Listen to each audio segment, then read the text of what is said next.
नमस्कार, मी मंगेश. आपण पाहतात NBC न्यूज. NBC न्यूजचा विशेष करत आपलं सर्वांचं स्वागत.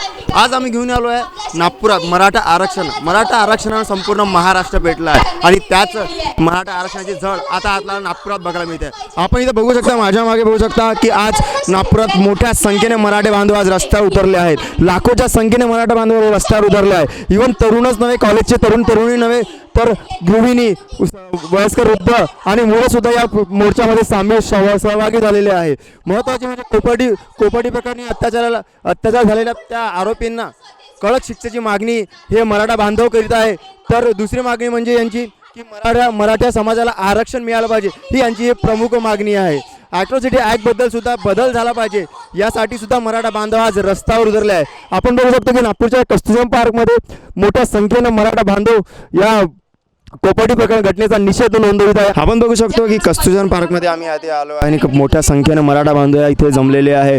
सर्वांच्या हातात भगवा झेंडा आहे आणि कोपर्डी झालेल्या घटनेच्या निषेधात हे मराठा बांधव एकत्र झाले आहे. मराठा आरक्षणाची झळ नागपुरात सुद्धा पोहोचली आहे. आपण इथे बघू शकतो की मराठा आरक्षणासाठी नागपुरात रेशीमबागपासून हा मोर्चा निघाला आहे. मूक मोर्चा आता कस्तुरबा पार्कपर्यंत येऊन पोहोचतो आणि ते कस्तुरबा पार्कमध्ये या मोर्चाचा समारोप होत आहे.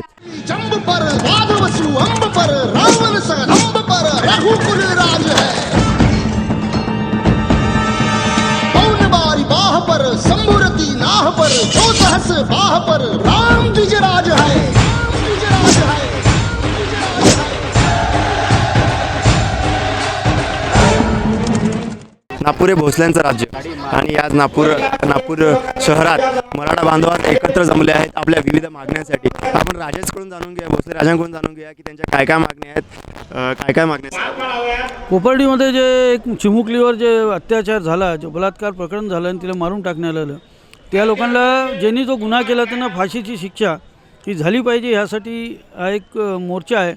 त्याबरोबर मराठ्यांना आरक्षण हे शिक्षणामध्ये, नोकरीमध्ये हे आरक्षण मिळालं पाहिजे. आम्हाला राजकीय आरक्षणाची काही आवश्यकता नाही, पण शिक्षण आणि नोकरीसाठी आरक्षणाची फार आवश्यकता आहे. आणि अल्ट्रासिटी जो कायदा आहे त्या कायद्यामध्ये तरतूद व्हावी, कारण की अल्ट्रासिटी रद्द व्हावं हे आमचं मागणं नाही आहे. कायद्यात तरतूद होणं जरुरी आहे, कारण त्या कायद्याच्या नावाने बऱ्याचशा म्हणजे ज्यांनी काही गुन्हा नाही केला अशा लोकांना बी त्याच्या सजा झालेल्या आहे.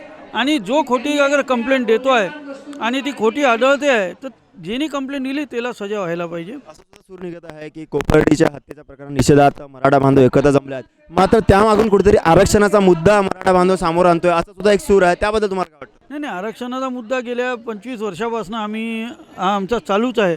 पण कोपर्डीचं जे प्रकरण झालं त्या प्रकरणासाठी जेव्हा एकत्र आल्यानंतर जो आधी आमचा 25 वर्षापासून ज्याच्यासाठी आमचा सरकारपाशी आमची मागणी होती, तर त्या अंतर्गत आम्ही त्या मागणीला बी त्याच्या अंतर्गत पुढं केलेलं आहे.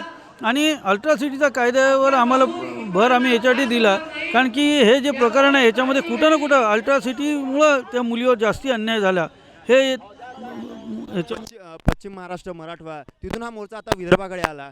आणि आपल्याच नागपूर शहराचे मुख्यमंत्री आहेत देवेंद्रजी फडणवीस. तर त्यांना तुम्ही काय की आपल्या नागपूर शहराचे मुख्यमंत्री देवेंद्रजी फडणवीस आहे, तेच तर त्यांना तुम्ही काय म्हणा? त्यांना आमचं हेच म्हणणं आहे की त्यांनी एवढं महाराष्ट्रभर जो आक्रोश पेटलेला आहे तो शांतपणे आक्रोश आज सुरू आहे, पण लवकरात लवकर त्यांनी त्या लोकांना फाशीचे प्रावधान करावं आणि अल्ट्रासिटी कायद्यामध्ये तरतूद करण्याचं त्यांनी लवकरात लवकर करेन. कुठंतरी आरक्षणासाठी बी त्यांनी सक्रिय भाग घेऊन त्या कामाला लवकरात लवकर पूर्ण करावं, कारण की ह्याच्यानंतर पुन्हा अधिवेशन काळात जर हे झालं नाही तर फार एक मोठा मोर्चा हा महाराष्ट्र लेवलचा होईल आणि त्याच्यानंतर पुन्हा मुंबईला एक मोर्चा होईल आणि ह्या सगळ्याला त्यांना सामोरे जावं लागेल. आणि हे सगळं झाल्यानंतर बी जर ते माग पूर्ण नाही होत ते आंदोलन तीव्र होऊ शकतं, हे वेगळ्या रूपाने मग आंदोलन होऊ शकतं. हे होते नागपूरचे राजे भोसले होते. त्यांनी सांगितलं की कशा पद्धतीने ज्या मराठा बांधवांच्या ज्या मागण्या होत्या आणि या मागण्यांसाठी मराठा बांधव आज इथे एकत्रित झाले होते.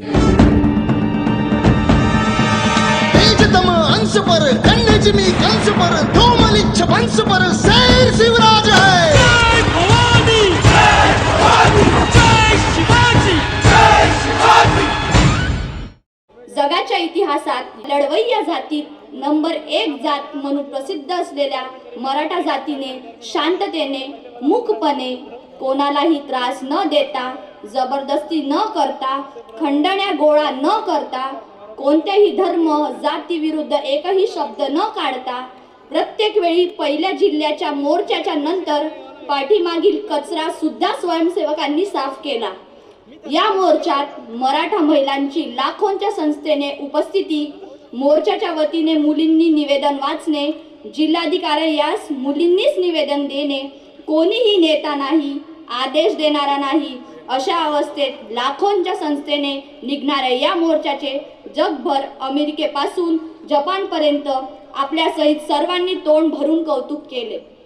परंतु हे मोर्चे कोणी तोंड भरून कौतुक करावे, गर्दीचे उच्चांक निर्माण करावे यासाठी नव्हे, तर शेती परवडत नाही, भरमसाठ फी मुळे शिक्षण घेऊ शकत नाही, उद्योग धंद्यासाठी भांडवल उपलब्ध नाही, आरक्षण नाही म्हणून नोकरी नाही, यातून नैराश्य व त्यातून होणाऱ्या आत्महत्या, एकंदरीत एकूण व्यवस्थेच्या विरोधात मराठा समाजाने मोर्चाच्या रूपाने व्यक्त केलेली ही खतखत होती, हे आपण समजून घ्यावे. मराठा आरक्षण प्रश्नी आपण रीतसर योग्य ती कार्यवाही न करता फक्त आश्वासनेच का देत आहात? ॲट्रॉसिटी कायद्याचा गैरवापर होऊ नये या मागणीबाबत एकही शब्द का काढत नाही? यामुळेच मराठा समाजात असंतोष निर्माण होत असून जिल्ह्यातून निघणारे मराठा क्रांती मोर्चे हे आता तालुका स्तरावर निघत आहेत.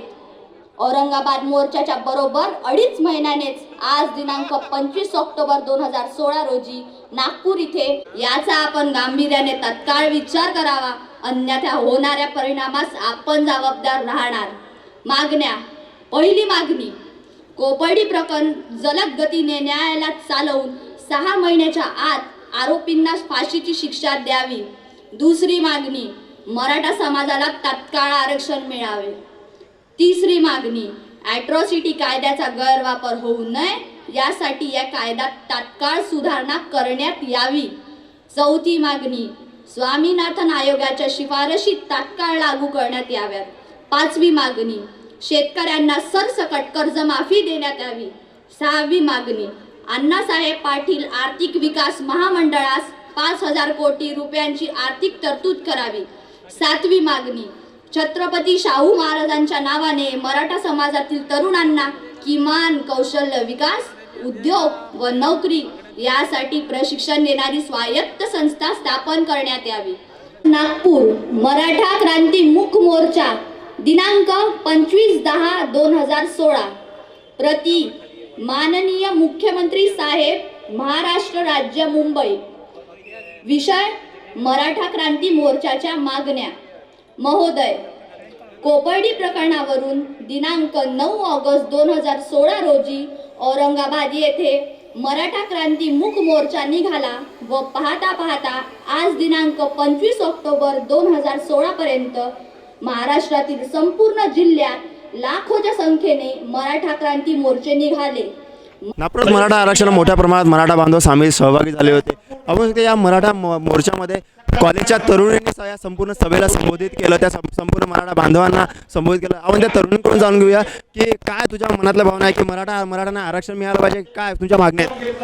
आमची सर्वप्रथम मागणी ही आरक्षणाची नव्हती. सर्वप्रथम मागणी आमची ही होती की जे अहमदनगरातील कोपर्डी गावात हत्याकांड झालेला आहे, त्या मुलीला तो हत्याकांड झाल्यावरही आज 100 दिवसाचा काळ पलटला आहे आणि अजूनही काहीही कार्यवाही करण्यात आलेली नाही आहे, म्हणजे काहीही असं ठोस पाऊल सरकारने उचललेलं नाही आहे. तर आमचं निवेदन आणि आमची सर्वात पहिली मागणी तीच होती की कोपर्डी गावातील त्या मुलीला न्याय मिळावा, म्हणजेच त्या लोकांना तत्काळ फाशीची शिक्षा व्हावी. महाविद्यालयीन तरुणी आहे, तर तुला काय वाटतं की मराठ्यांना आरक्षणाची आज गरज आहे? म्हणजे असं म्हटलंही जातं की कोपर्डीच्या आडून मराठा आरक्षणाचा सुद्धा मुद्दा येतो आहे, त्याबद्दल तुला काय वाटतं? आम्हाला आरक्षण मागण्यासाठी कुठल्याही म्हणजे घटनेचा आधार घेण्याची गरज नाही आहे. मराठा आरक्षणाचा मुद्दा हा मागील 35 वर्षांपासून सुरू आहे आणि तो सुरू राहील.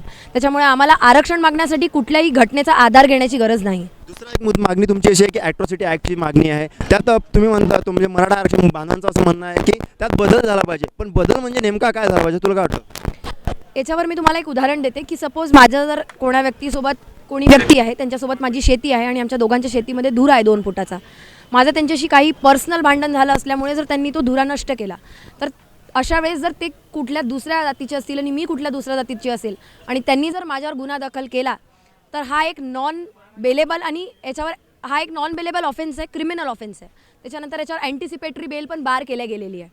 त्याच्यामुळे जर समजा हे खोटं असेल तर मग जो व्यक्ती निर्दोष आहे तो निर्दोष असतानाही तो जेलमध्ये जाईल, त्याला बेल पण मिळणार नाही आणि तो त्याच्यावर अँटिसिपेटरी बेल पण बार्ड आहे. त्याच्यामुळे त्याचं आयुष्य बर्बाद झालं. जोपर्यंत तो खटला चालेल, जोपर्यंत तो निर्दोष साबित होईल, तोपर्यंत भरपूर काळ गेलेला राहील आणि त्याचं आयुष्य पण बर्बाद झालेलं राहील. या प्रकारचा गैरवापर याचा असा थांबावा म्हणून आम्ही याच्यात बदल मागतोय. आपल्याच नागपूरचे मुख्यमंत्री आहे देवेंद्र फडणवीस, तर त्यांना तुम्हाला काय म्हणा की तुम्ही नागपुरात एवढा भव्य मराठा बांधवांनी मोर्चा काढला तर मुख्यमंत्र्यांना काय म्हणाल?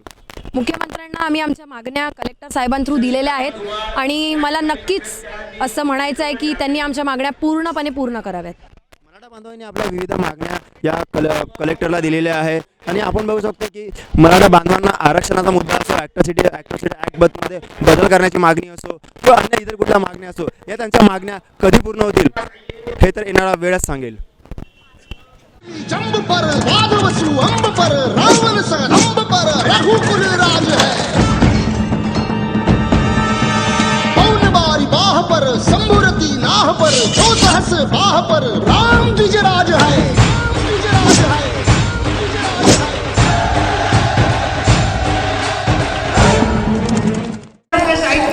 नागपुरात निघालेल्या मराठा मूक मोर्चाचे निवेदन 6 पोरीच्या शिष्टमंडळाने आत्ताच कलेक्टरला दिले आणि त्यानंतर इथे राष्ट्रगीत झाले आणि राष्ट्रगीतानंतर या मोर्चाची सांगता झाली. या मोर्चाच्या दरम्यान अनेक भाषणं झाली. या भाषणात 10 मागण्या या मोर्चाच्या मांडण्यात आल्या, त्या मागण्या वाचवून दाखवण्यात आल्या. त्या नेमक्या मागण्या अशा आहेत की कोपर्डी घटनेच्या सर्व आरोपींना तात्काळ फाशीची शिक्षा देण्यात यावी आणि ॲट्रॉसिटी कायद्याचा जो काही गैरवापर होतो तो गैरवापर टाळण्यासाठी कायद्यात बदल करण्यात यावा.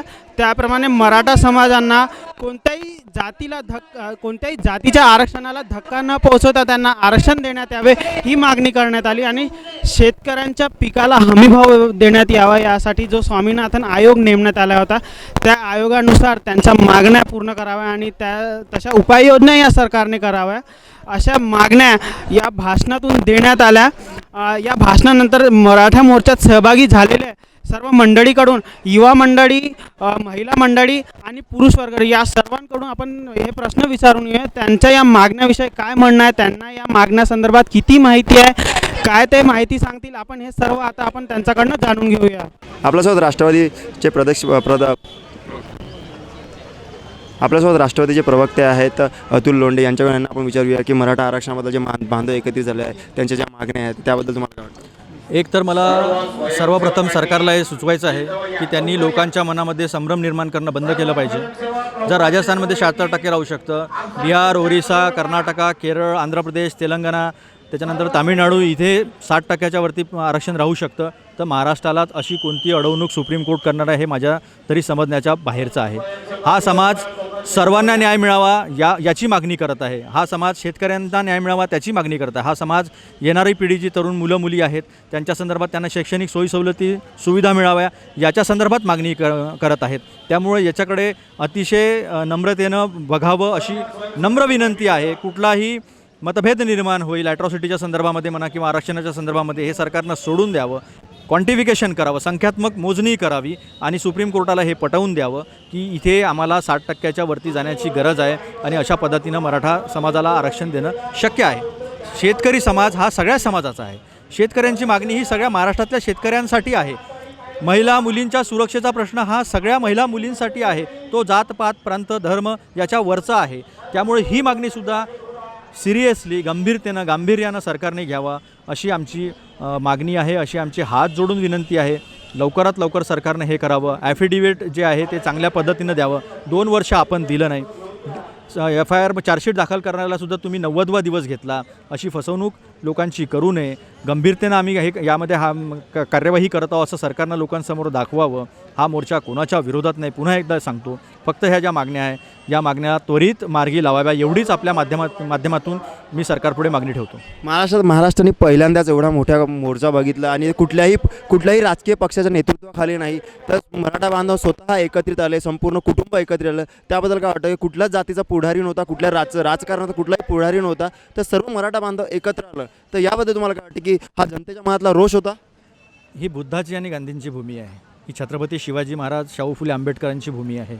मराठा समाजानं, समस्त शेतकरी समाजानं, समस्त तरुण पिढीनं, समस्त मुलींनी पुन्हा एकदा दाखवून दिलं की आम्ही आंदोलन कसं करू. आज जगभर बघा आपण, जगात कसे आंदोलन होतात आहे, हिंसक आंदोलन होत आहे. या महाराष्ट्राच्या बाहेरसुद्धा आपण जाट आंदोलन बघितलं, पटेल आंदोलन बघितलं, किती हिंसक होतं ते बघितलं. पण महाराष्ट्रानं पुन्हा एकदा या महाराष्ट्राला नाही, या देशाला नाही, समस्त विश्वाला एक दिशा दाखवली आहे की आपल्या मागण्या कशा मागितल्या पाहिजे. रोष आहे, शेतीत पिकत नाही, शिकायला जातो म्हटलं तर शिकायला पैसे नाही, मग प्रगती करायची कशी. समानतेच्या तत्त्वावर, नैसर्गिक न्यायाच्या तत्त्वावर सर्वांना न्याय मिळेल, कोणावर अन्याय होणार नाही, अशा पद्धतीनं आरक्षण द्यावं, शेतकऱ्यांचे प्रश्न सोडवावे, मुलींच्या सुरक्षेचा प्रश्न, महिलांच्या सुरक्षेचा प्रश्न, त्याच्यावर गांभीर्यानं विचार करावा. समस्त समाजाने या गोष्टी संदर्भामध्ये विचार केला पाहिजे, अशीच मागणी या आपल्या माध्यमातून मी आज इथे करतो. मराठा बांधवांनी एक त्यांची जे मागणी आता प्रमुख मागणीमध्ये एक होतं की ॲट्रॉसिटी ॲक्टमध्ये बदल झाला पाहिजे. नेमका बदल म्हणजे काय, याबद्दल काय? आपण आताच एक मागच्या आठवड्यामध्ये नागपूर हायकोर्टाच्या खंडपीठाने एक निर्णय दिलेला आहे. भूषण गवई साहेब त्याचे जज होते आणि त्यांनी मार्गदर्शक तत्त्वच घालून दिलं आहे पोलिसांसाठी की ॲट्रॉसिटी कायदा हा असलाच पाहिजे, जातीभेद पाळता कामा नये. जातीभेद कोणी पाळत असेल तर त्याच्याविरुद्ध कडकमध्ये कडक कारवाई झालीच पाहिजे. पण जर हेतुपुरस्सररित्या, राजकीयदृष्ट्यारित्या, धुऱ्यावरच्या भांडणावर त्याच्यावरून जर ॲट्रॉसिटीचे प्रकरणं जर कोणी करत असेल तर तो जो गैरवापर आहे तो टाळला पाहिजे, अशी स्पष्ट मागणी आहे. त्यामुळे कोणी असं संभ्रम निर्माण करण्याची काही कारण नाही आहे. या समाजामध्ये सामाजिक बांधिलकी आहे, मराठा, दलित, ओबीसी सर्व एक आहे, सर्व बहुजन आहे, भाऊभाऊ आहे. यांच्यामध्ये कोणी कितीही तेढ निर्माण करण्याचा प्रयत्न केला तरी ते त्यांना आता शक्य होणार नाही. हे होते राष्ट्रवादीचे प्रदेशाध्यक्ष अतुल लोंढे. सर्व पक्षांनी या मराठा मोर्चाला सहभागी सपोर्ट दिलेला आहे आणि संमती दर्शवलेली आहे. आज नागपुरात निघालेल्या मराठा मूक मोर्चात स्वामीनाथन आयोगाविषयी चर्चा करण्यात आली, भाषणं देण्यात आले. या स्वामीनाथन आयोग याविषयी नेमकी माहिती काय आहे ते आपण आता जाणून घेऊया. मला सांगा, स्वामीनाथन आयोग याविषयी काय माहिती तुम्ही द्या. आपल्या सरकारने जे शेती जो माल आहे त्याची एक आधारभूत किंमत ठरवून आणि त्याला ज्या सरकारी नोकऱ्याप्रमाणे जसा हे होतो त्याप्रमाणे त्याला ते वेतन देण्यात यावं, असं पहिलं कलम होतं. दुसऱ्या कलमामध्ये जे काही जो माल निघेल त्याची एक आधारभूत किंमत मिळून त्याला 50% त्याचा मुनाफा झाला पाहिजे, अशी एक म्हणजे झाला पाहिजे एवढी किंमत, आधारभूत किंमत करून त्याच्यापेक्षा कमी कोणी घेणार नाही, असं त्याचे एक नमूद होतं. उदाहरणासह थोडं सांगता येईल का तुम्हाला, म्हणजे प्रकारे किंमत, त्याची किती किंमत होती आणि किमतीसह सांगता येईल का एखादा? म्हणजे एक तर माझ्या मते त्यांनी म्हणजे सरकारचा असा विचार असेल की जसं किती एकरमध्ये आपण ते पीक पेरल्या गेलेलं आहे आणि त्याला लागला खर्च किती आहे, आलेलं उत्पन्न किती एकरामध्ये किती उत्पन्न निघालेलं आहे, त्याच्यावरून त्याची आजच्या बाजारावर त्याची किंमत किती आहे, म्हणजे शेतकऱ्याला लागलेला पैसा किती आहे, एक ॲव्हरेजमध्ये काढायचा आणि त्याच्यावर 50% म्हणजे हे देऊन म्हणजे मुनाफा घेऊन 50,000 लागले असेल तर 25,000 मुनाफा. हां आणि ते 25 म्हणजे मुनाफा देण्यात यावा, म्हणजे 50% त्याला मुनाफा झाला पाहिजे शेतकऱ्याला. आणि तेवढी त्याची आधारभूत किंमत सरकारने लावली पाहिजे, त्याच्यापेक्षा व्यापारी कमी घेणार नाही, त्या किमतीच्यापेक्षा कोणी व्यापारी कमी घेणार नाही, असं त्याच्यामध्ये नमूद केलेलं आहे. केव्हा हा आयोग नेमण्यात आला होता? 2006ला आला आहे आयोग. त्यानंतर याच्यावर अंमलबजावणी नाही झाली अजूनपर्यंत झाली नाही, म्हणजे हा काँग्रेसच्या काळात आलेला आहे. काँग्रेसच्या काळात आलेला आहे, पण तो आतापर्यंत त्याच्यावर अंमलबजावणी झालेली नाही आहे. भाजप सरकार हे करत नाही असं तुम्हाला कुठंतरी वाटतं? आता असं समजा तुम्ही, कारण की पहिल्या सरकारने केलं नाही, दुसऱ्या सरकार केलं नाही, शेतकऱ्यावाले कोणीच नाही आहे. कारण का माझ्या मते शेतकऱ्यापासून काही डोनेशन मिळत नाही सरकारला, पण शेतकऱ्याचा काय विचार कराल, ज्या लोकांपासून डोनेशन मिळते ते सगळे व्यापारी लोक आहे, म्हणून व्यापाराचा विचार केला जातो. जसे राजकारणी सगळेच राजकारणी तेच करतात ना, कारण की शेतकऱ्या बिचारा गरीब आहे. आजकाल एवढे मोठे इलेक्शन होऊन आलेले आहे, याला लाखो रुपये लागतात, करोड रुपये लागतात. करोड रुपये आमचा शेतकरी देऊ शकत नाही ना, त्यामुळे तो आज तक खाला मोहताज आहे आणि म्हणून त्याचा विचार कोण करणार आहे. जंब पर वाद वसु अंब पर रावण सा रंब पर रघुकुल राज है. पौन बारी बाह पर संबुरती नाह पर जो सहस बाह पर राम द्विजराज है.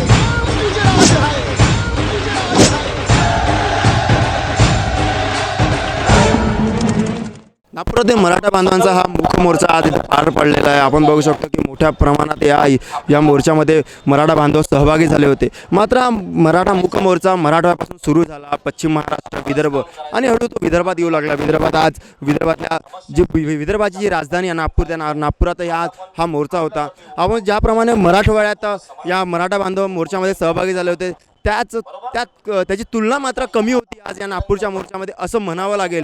आपण बघतो की हे सगळे कॉलेजचे विद्यार्थी आहेत, तरुण तरुणी आहे, व्हॉलेंटियर म्हणून या मोर्चामध्ये त्यांनी काम केलेलं आहे. सर्व या मोर्चाचं नियोजन अगदी शिस्तबद्ध होतं, त्यामुळे कुठलीही अनुचित घटना या मोर्चामध्ये घडलेली नाही. आणि विशेष म्हणजे नागपूर शहर हे मुख्यमंत्र्याचं शहर असल्यामुळे या सगळ्या मराठा बांधवांच्या या मोर्चाकडे सर्व मराठा बांधवांचं आणि संपूर्ण महाराष्ट्राचं लक्ष होतं. पण मराठवाड्यापासून सुरू होणारा हा मोर्चा हळूहळू पश्चिम महाराष्ट्र आणि विदर्भात पोहोचला, मात्र या मोर्चाची झळ कमी झाली असं कुठतरी चित्र सध्या इथे बघायला मिळत आहे. कॅमेरा पर्सन जितेंद्र खापरेसोबत मंगेश लाडीकर, NBCN न्यूज, नागपूर.